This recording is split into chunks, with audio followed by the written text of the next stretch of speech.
selanjutnya round kita yang ketiga di Purgatory. Oke, ini dia Purgatory. Pernah ditinggal hanya karena kalah materi. Wah ampun, aduh. belum juga Wah. pada turun udah mulai ngeset bye ini. Oke, kita lihat juga di sini Migan. Pesawatnya langsung diterbangkan dari tengah-tengah antara Crossroad dengan Madhouse bakal menuju Fire Brigade seperti biasa. TP bakal mengamankan rumah mereka yaitu di Crossroad dan juga RRQ Hades. Kalau gue lihat ini rotasi mereka sepertinya bakal emang turun di Skylet ya, karena Skyletnya juga ada Blue Zone dan di sana emang drop point mereka. Iya, dan menariknya di sini karena nggak adanya EVOS dan NXL juga, Madhouse ini kosong. Jadi RRQ ketika nanti mereka melakukan rotasi kedua menuju ke area pinggiran dari Madhouse, mereka nggak bakal ketemu sama siapapun dan mereka nggak perlu nyegat tim manapun juga karena memang area Madhouse itu sendiri kosong. Lumbermill juga tadi kalau nggak salah kosong dan kita melihat menariknya Rans Esports yang masih bermain dengan pattern yang sama untuk di Purgatory. Tetapi dari tim Aura juga melakukan hal yang sama, belum bisa terlalu jauh, tapi catatan untuk aim guard jangan sampai terculik lagi. Dan kali ini Amex sudah mulai join to the party menggantikan seorang Adam. Di arah ternyata sudah ada first blood dari Kings Esports menuju ke arah First Rider yang sepertinya mereka berada di area campsite dan bakal ada salah satu tim yang menuju ke area Forge dan sepertinya First Rider bakal melanjutkan perjalanan menuju ke area Lumbermill harusnya. Oke, benar banget. Namun juga di sini di kehadiran di pulau ketiga ya, kalau di area sentral itu gua nggak ada ngeliat pergerakan dari Bonafide. Sepertinya Bonafide-nya emang benar-benar merubah roster mereka atau gaya bermain mereka sehingga mereka nggak ada di area sini. Dan juga tadi sedikit terspotlight ada satu kill baru diamankan di mana juga di area 13 house dan itu nggak seperti biasanya teman-teman. Ranix itu di early game sudah melakukan fight dengan MBR. Iya, gue juga baru ngelihat posisi MBR ada di Brasilia ya. Biasanya kalau emang Ranix ya memang drop zone mereka di Brasilia. Dan kalau misalkan kita agak throwback kembali ke babak fase reguler, yang menjadi penguasa Brasilia itu biasanya ada NXL, Liga Game ada di sana. Lalu ada IOG. Betul. IOG juga ngedrop di area Brasilia. Tapi karena memang MBR berpikir sebetulnya untuk Brasilia sendiri ini nggak bakal ada persaingan yang begitu ketat karena memang dua tim penguasa Brasilianya itu udah lolos ke babak selanjutnya ya, udah juara di potnya sendiri dan menuju play-in FFVM tentunya. Oke, kita back to the game. Dimana kali ini rupanya dari Rans ya, dari Marsha itu memang kayaknya bakal diutus sih. Coba untuk mantekin aja di area Brasilia dan Brasilianya juga itu tadi sempat untuk berperang tipis ya, walaupun sedikit satu orang itu terculik dari First Rider sedikit udah keculik si Kapten Darko dan Gardu juga udah dipulangkan. Namun kali Lumbermill-nya udah dihuni oleh Rimo dan emang kalau gue lihat rotasi dari Rimo ini setelah dari Fire Brigade pasti bakal menuju daerah Lumbermill. Dan juga di sisi sebelah kanannya ada First Riders yang baru aja turun dari Poljinya karena dia tadi ditatakin oleh Kings. Ya, selain daripada itu kita kali ini sudah waktunya untuk melihat standing round kita dari round 1 dan juga round kedua yang mana kali ini untuk tim Arjuna berhasil memimpin dengan 30 poin setelah tadi mereka berhasil mendapatkan BG pertama dan menempati posisi kedua, hashtag kedua untuk di round yang kedua. Disusul oleh DG Esports yang kali ini bermain dengan sangat maksimal, lalu ada Red Bull Rebellion juga yang berhasil mendapatkan 26 poin. Iya, itu dia. Tapi kalau gue lihat dari Rimo ya, sedikit gue mau spot tentang tim Rimo. Rimo di 2 match kali ini dia konsisten masuk ke dalam top 3. Itu bagus banget. Dimana di round pertama mereka buyar, round kedua ada di hashtag kedua. Itu bagus banget daripada regular season kemarin ya. Dimana regular season kemarin dia tuh sempat naik turun. Ya, lebih tepatnya sempat naik turun dan setelah ke fase-fase terakhir dari match itu mereka malah turun banget. Dan kali ini dia agak sedikit atau mudahan aja malam ini dari Rimo bisa nge-up lagi agar bisa bertahan di divisi. Iya, memang seperti yang kita mention tadi di awal sebelum masuk ke pesawat, untuk tim-tim yang sebetulnya agak sedikit terseok-seok di fase reguler, itu kita bisa melihat 3 nama, ada Rimo Arjuna, DG Esports, dan juga Run Esports. Yang sebetulnya di fase reguler itu mereka agak sedikit sulit untuk nge-up, untuk berada di top table gitu. Sekarang mereka mulai membuktikan ataupun menunjukkan performa sebetulnya garangnya dari mereka gitu loh. Iya, betul banget. Dan juga sudah ada beberapa pemain-pemain baru tentunya udah dimasukkan setelah regular season itu berlanjut ya, atau sudah selesai juga. Dan kemarin kita ada update patch baru nih Migan. Iya, di mana Corona itu mendapatkan nerf yang emang menurut gue ini nerfnya bakal meninggalkan meta alok. Bukan alok, maksud gue itu dari Chrono ya. Bahkan menghadirkan lagi meta alok, dan Chrononya tadi itu bakal tenggelam banget. Dan juga dari penggunaan skillnya pun yang namanya shield itu bertahan cuma 5 detik. Iya, tapi gimana ya kalau misalkan gue boleh berpendapat juga, untuk Chrono sendiri memang satu-satunya karakter yang bisa membuat shield, sedangkan untuk Alok sendiri nggak bisa. Tetapi kita sudah mulai lihat sekarang pertempuran yang mereka lihat, RBR sudah mulai bertempur bersama dengan satu lawannya. Ada siapakah di sana? Ternyata Bonafide yang akan kali ini diturunkan untuk kedua kalinya ataupun ketiga kalinya, karena dia juga sudah ditumbangkan oleh Razor dari area yang lainnya, Zuri. Oke, kalau kita lihat 2 orang udah harus dijatuhkan, namun kali ini sudah Stogran matang bakal dilempar ke belakang, dan juga Fruits bakal mengending 1 orang yaitu Calvin, dan kali Bonafide bakal coba untuk dipukul mundur, berani datang ke area yang ada sentral di mana itu Red Bull udah bakal bertahan, namun di sisi lain juga sudah ada 1 kill bakal diamankan oleh teman-teman Ranix, dan kali ini juga Bonafide menyisakan 2 orang di mana Rehans yang pasti bakal terhimpit. Dari belakang juga terdengar suara tembakan, mencoba untuk pop up 2 gol sekaligus, bahkan 3 untuk murung diri. Ini gak terlalu worth it karena Granat sekarang mesti bisa dimasak, mencoba untuk dihancurkan kali ini golnya, dan juga bakal terus digerus, dikikis habis dari belakang. Joy mencoba untuk menghancurkan 1 orang dari Ram, mencoba untuk bajak, tetapi gak bakal kasih jalan, dan juga Joy pun berhasil mengending di sana. Misalkan 1 orang aja dari Bonafide berhasil coba untuk menghindar sejauh mungkin, Bigan. Aduh, gua sedih ngelihat permainan dari Bonafide di akhir fase reguler sampai ke hari ini. Sebetulnya apa yang terjadi pada Bonafide? Mereka bermain tidak seperti biasanya. Gue ngeliat kayak ada sesuatu yang mengganjal strategi mereka.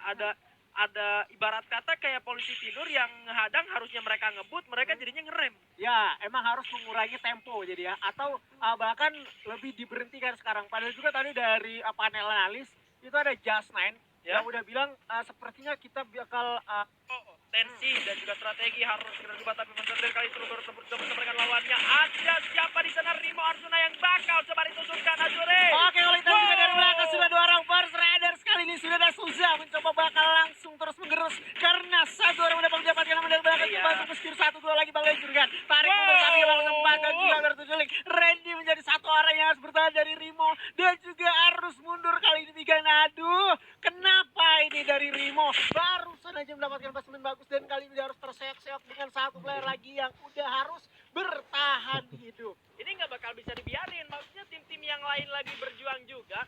Mereka ingin menempati posisi 6 teratas, dan mereka tahu siapa yang di posisi 1, posisi kedua. Mereka nggak bakal ngebiarin dengan mudah begitu saja. Termasuk itu Ghost Rider sendiri. Ini merupakan tim yang di game ke-1 dan ke-2 agak sedikit sulit juga. Bener nggak ada di top table istilahnya, dan mereka tahu untuk Rimo sendiri sudah berhasil dapetin Buya dan juga hashtag 2. Kemungkinan mereka tahu tentang hal itu, dan mereka tahu juga permainan rotasi dari tim Rimo Arjuna seperti apa.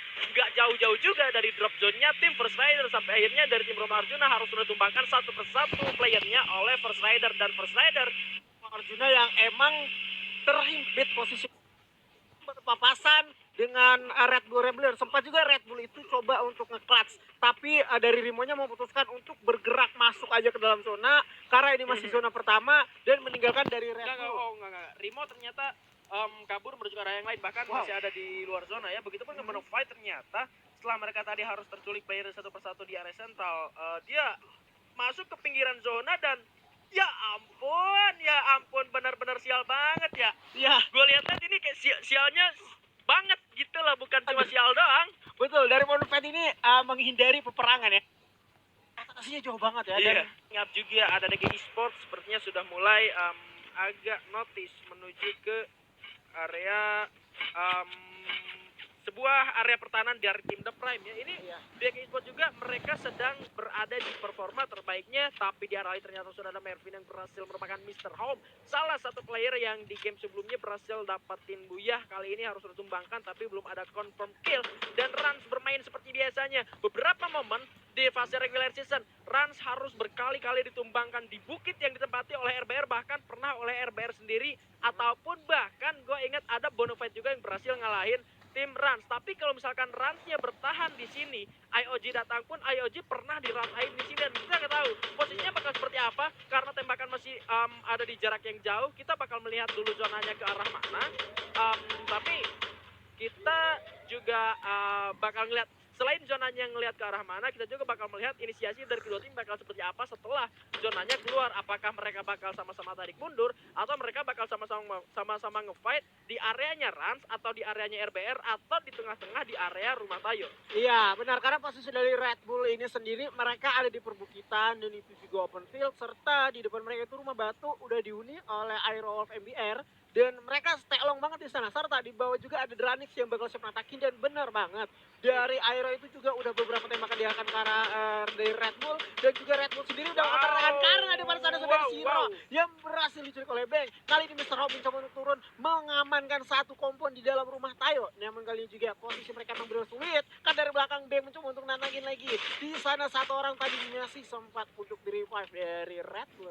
Ini harusnya bakal menjadi asa untuk Aero Wolf MBR karena memang posisi dari MBR sendiri kali ini sudah berada di dalam posisi yang nyaman ya, bisa dibilang gua nyaman. Tapi salah satu resiko untuk Aero Wolf MBR sendiri itu adalah kalau misalkan ada tim yang langsung ngeras ke arah MBR dan MBR harus sudah kecil lebih satu player, mereka itu udah nggak bisa mundur lagi. Karena kalau mereka mundur itu udah nggak ada jalan, itu jurang. Betul. Mereka kalau misalkan mutusin loncat ada chance dia terkena fall damage dan mereka bisa knockdown satu persatu. Ya betul, kalau gue lihat posisi Aero Wolf MBR ini sama seperti The Prime kemarin, dimana dia berperang seperti kata Bigan, kalau kita berperang di area sini itu terlalu riskan. Dan juga dari The Prime itu kemarin kalau nggak salah dari Amerta yang terjatuh dan langsung di clutch. Dan ini emang satu kekurangan dari posisi Aero MBR ketika mereka berperang di area rumah batu tersebut. Namun di sini gue lihat pergerakan dari Aura ini bakal masuk dengan santai, namun juga di belakang sana, oh my god ya, udah bakal terdengar juga suara mobil. Dan itu cepat banget mereka masuk menghindari area marbot tadi dan peperangan. Aura itu tadi di zona pertama muncul, zona kedua muncul itu dia masih ada di area marble. Ya. Mereka ngambil mobil di sana, terus ketika zona selanjutnya muncul, ini zona ketiga ya. Betul. Mereka langsung masuk, merangsek dan nempati tengah zona. Mereka nggak tahu sebetulnya di sana bakal ada orang atau enggak, tapi mereka komit. Ini sebetulnya yang diperlukan oleh tim-tim yang ingin masuk ke dalam zona. Kalau misalkan ada orang ya kita hajar, tapi resikonya justru lebih besar juga. Iya. Karena kemungkinan bisa ada third party ketika kita nabrakin satu compound, siapa tahu di compound yang lain ternyata udah ada yang nungguin juga. Ini menurut gua dari Aura satu timing yang tepat ya.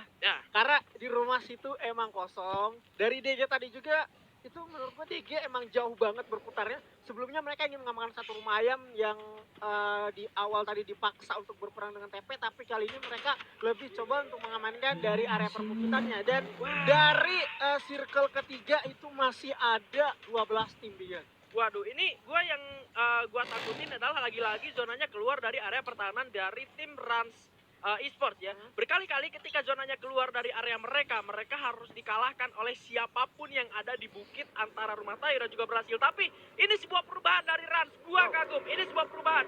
Ketika zonanya tidak ada di sana dan mereka mencoba untuk masuk menuju ke area yang lain, tetapi ini belum selesai karena mereka bakal menghadapi tim yang lain. Kronos sudah menyalakan seorang Iki dan bakal untuk mundur sedikit. Berapa gol suci pasang dan kali bakal masuk ke dalam sebuah kompon dan Arnold berhasil melakukan Abak. Sepertinya Abak juga berhasil melakukan seorang Adit yang mana Ember berhasil melakukan seorang roll di arah field sana, Azuri. Oke, Emget juga berhasil menculik dan juga Ana berhasil menculik Fori. Namun kali ini Rapanya Rimo Arjuna konsistennya udah harus dipatahkan oleh DG Esports. Wow, tidak diduga-duga, tapi ya memang itu dia, tidak bakal ada yang membiarkan tim yang lain konsisten. Sinte bersama dengan rekan-rekan timnya kali ini harus tetap di luar zona, bahkan terkena down oleh zona juga. Ini bakal jadi sulit karena memang area mereka juga area terbuka. Dan kali ini Aero Wolf MBR bakal menang pergerakan dari Dranix Esports. Ternyata ya ampun harus sudah tereliminasi kembali. Sementara kali ini dari Dranix juga bakal menjadi sebuah kesulitan oleh tim Aero Wolf MBR. Sebuah ground sudah disiapkan, dilemparkan ke arah bawah tapi tidak mengenai siapapun. Razor masih berlindung di balik sebuah gol bersama Borgai dan juga Arul yang kali masih coba dilepaskan tembakan oleh seorang Bang menuju ke arah depan sana, tapi masih belum dapatkan korban.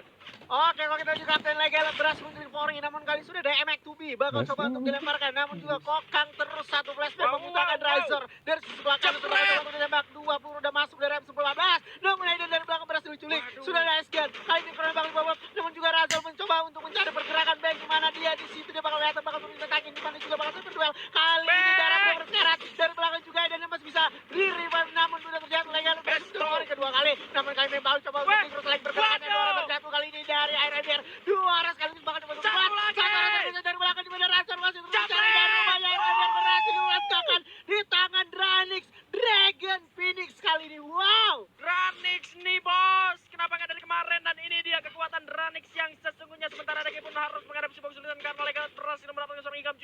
Sementara The Prime juga di arah bawah kali ini bakal menghadapi sebuah kesulitan masuk ke dalam zona selanjutnya. Dan tim DG Esports Slim Jim berhasil menemukan seorang Abax. Masih ada asa dan upaya untuk melakukan revive meskipun upayanya bakal sedikit lebih sulit. Deadly, hati-hati kepalanya, tapi masih ada upaya melepaskan karena maybe berhasil didapatkan. Ternyata harus terus non Ranis juga tereliminasi karena zona cukup sakit. Wow, ini Aura berhasil untuk menumbangkan RRQ Hades di arah depan sana dan mendapatkan zonanya. DG pun harus terus tereliminasi. Sementara tugas dari Aura kali ini untuk menghadang tim yang bakal masuk ke dalam zona dan harus menjadi terparty karena mereka berhasil mendapatkan zonanya, Azure. Oke, kalau kita lihat posisi emang bener enak, tetapi dari Ras bakal menggunakan meta mereka mengamankan satu kompon tidak berubah. Satu granat, tetapi juga dari Garto jatuh masih ada satu granat. Bakal coba untuk ditagih kali para Raiders. Anca dengan Sauza bakal coba untuk Scooper mencoba untuk masuk satu gol. Tetapi granat matang dari Mr. Rom mencoba untuk gerak maju, digerus terus, ditagi terus. Satu orang lagi berdua melawan dua orang, kali juga Mr. Rom mencoba untuk ditarik mundur saja baik, tetapi tidak begitu aja. Masih ada masalah bakal diambil. Disosol juga ada Aira di situ juga, dia kali ini sudah darah terang bakal terjatuh 3 orang sekaligus. Tadi kita juga ada satu granat. Kings kali ini bakal coba untuk lemparkan dari seorang Dix, di mana juga dari TP masih coba untuk bertahan di luar circle-nya dan Aura mengamankan satu komen yang tepat. Ada 79 bakal meledak karena mereka satu Corona dengan 2 bakal coba untuk dibawa kali ini. Namun ada juga 79 dari seorang MGS bakal coba untuk diras, di mana juga ada Ras menyusul di posisi keempat, dijurus terus satu golnya dan kali MGS mencoba satu inisiasinya menggunakan granat bakal dilempar juga, namun ada Rafa digantungkan. Amirnya merasa kalah dengan granat. Di posisi dia, namun kali MGS menggunakan satu M7 dilontarkan di sebelah kanan masuk juga. Namun kali ini terlihat Weyu bertahan, namun Amir tadi itu dia Aura.